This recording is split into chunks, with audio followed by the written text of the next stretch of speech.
রহিমপুর গ্রামে থাকতো তিশা আর তিশার মা। তিশাদের বাসায় তিশা আর তিশার মা একাই থাকতো।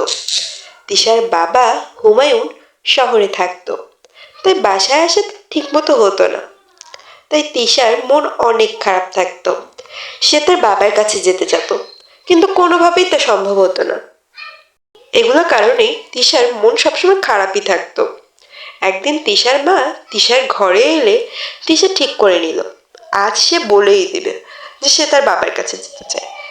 কি হয়েছে তিশা, তোর মন খারাপ কেন? এভাবে চুপচাপ বসে আছিস?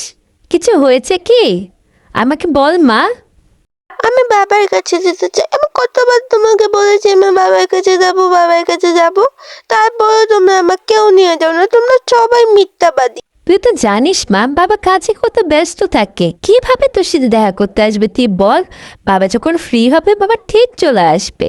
তুমি আর কত আমাকে মিথ্যা বলবে? তুমি সবসময় আমাকে মিথ্যা কথা বলো। বাবা কখনো আসে না, বাবা সব সময় দেরি করে। আমি আর থাকবো না। তিশা রাগ করে বাসা থেকে বের হয়ে গেল। তার কিচ্ছু ভাল লাগছে না। আসলে তিশা তিশার বাবাকে অনেক ভালোবাসে, কিন্তু তিশার বাবা শহরে থাকায় তিশার মন একদমই ভালো থাকে না। সে চায় সে তার মা বাবা সবাই একসাথে থাকবে, এক পরিবার হয়ে থাকবে। অন্যদিকে হুমায়ুন বাড়ি ফিরে আসে।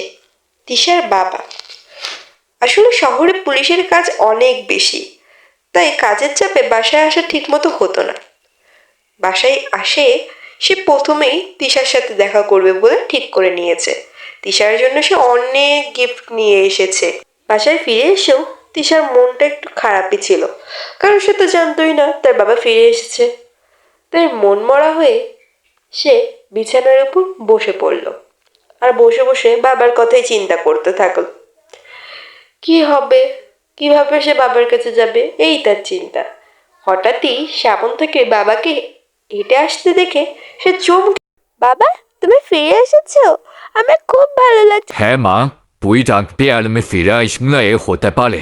তোর মা আমাকে বলেছে তুই আমাকে কত মিস করেছিস, তাই দেখ তোর বাবা তোর কাছে চলে এসেছে। বাবা এবার আমিও তোমার সাথে যাব। আমিও শহরে যেতে চাই। শহরে কত গাড়ি ঘোড়া, ওখানে আমরা সবাই একসাথে থাকবো। তুমি, আমি আর মা। আর রোজ তোমার সাথে আমি অনেক গল্প করতে পারবো, অনেক সময় কাটাতে পারবো। অনেক মজা হবে, তাই না বাবা? বাবা তুমি আমাকে নিয়ে যাবে, বলো না বাবা। তুমি আমি আর মা একসাথে থাকবো।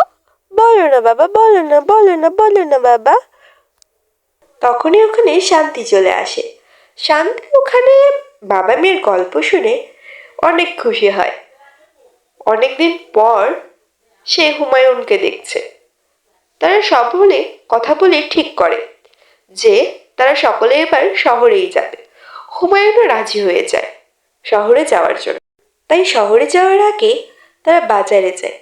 বাজার থেকে কিছু টুকিটাকি জিনিস কিনে নিতে হবে, কারণ শহরে জিনিসের দাম একটু বেশি। যার কারণে তারা তাদের গ্রামের বাজারে যায়। সেখানে মুদি দোকানে হুমায়ুনের পুরনো বন্ধুদের সাথেও তার দেখা হয়।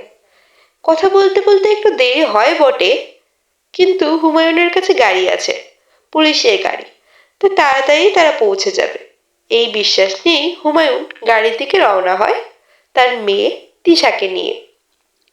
গ্রাম থেকে শহরের পথ একটু দূরে, আর রাস্তা খারাপ হলে রাত হয়ে যায়। হুমায়ুন তার গাড়ি নিয়ে তিশা আর সাথে শান্তিকে নিয়ে রওনা হয়ে যায়।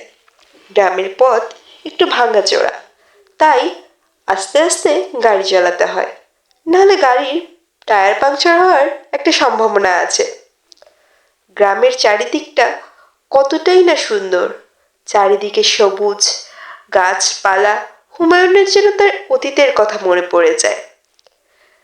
হঠাৎই তারা হাইওয়েতে পৌঁছে যায়। হাইওয়ে দিয়ে কিছুক্ষণ লাগে শহরের ভিতর ঢুকতে। শহরের ভিতরে তারা কিছুক্ষণের মধ্যে যখন পৌঁছে যায়, তখন হুমায়ুনের মাথায় একটু চিন্তা আসে। গাড়ির তেল শেষের দিকে, আর এদিকে রাত হয়ে আসছে। গাড়ি হঠাৎই সমস্যা হতে শুরু হয়। গাড়ির সামনে ধোঁয়া হতে শুরু করে। হুমায়ুন ভয় পাচ্ছিল হয়তো গাড়ি থেমে যাবে কিছুক্ষণের মধ্যে।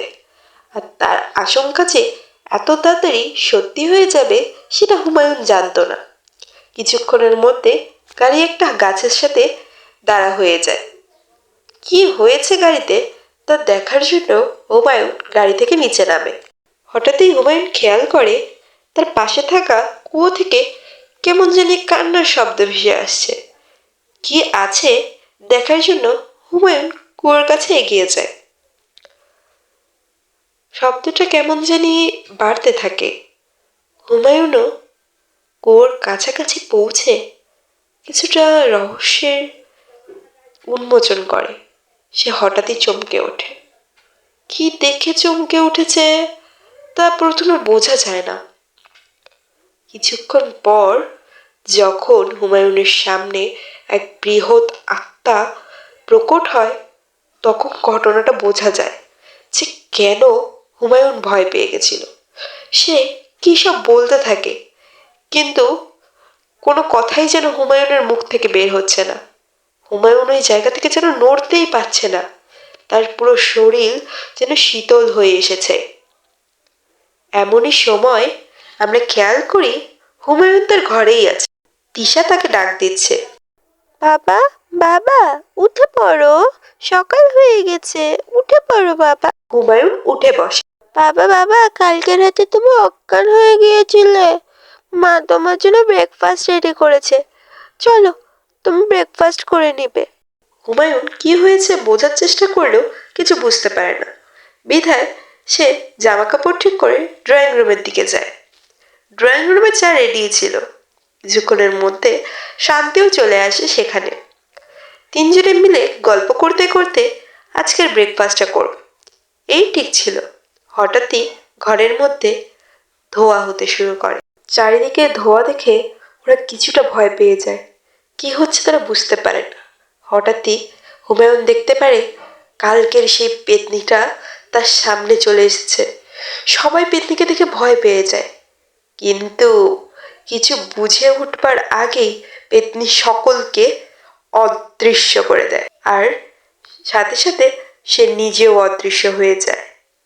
ঘর পড়ে থাকে কিন্তু মানুষ থাকে না। কি হলো সেটা বোঝাই গেল না। গল্প কিন্তু এখানেই থেমে যায়নি। কিছুক্ষণ পরে আমরা দেখতে পারি শহরের রাস্তায় হেঁটে চলেছে হুমায়ুনের মেয়ে তিশা। এখান থেকেই আমরা বুঝতে পারি কিছু কিছু গল্পে পেতনি হয়তো জন্মায় না, তৈরি হয়। নতুন নতুন গল্পের জন্য সাবস্ক্রাইব করুন।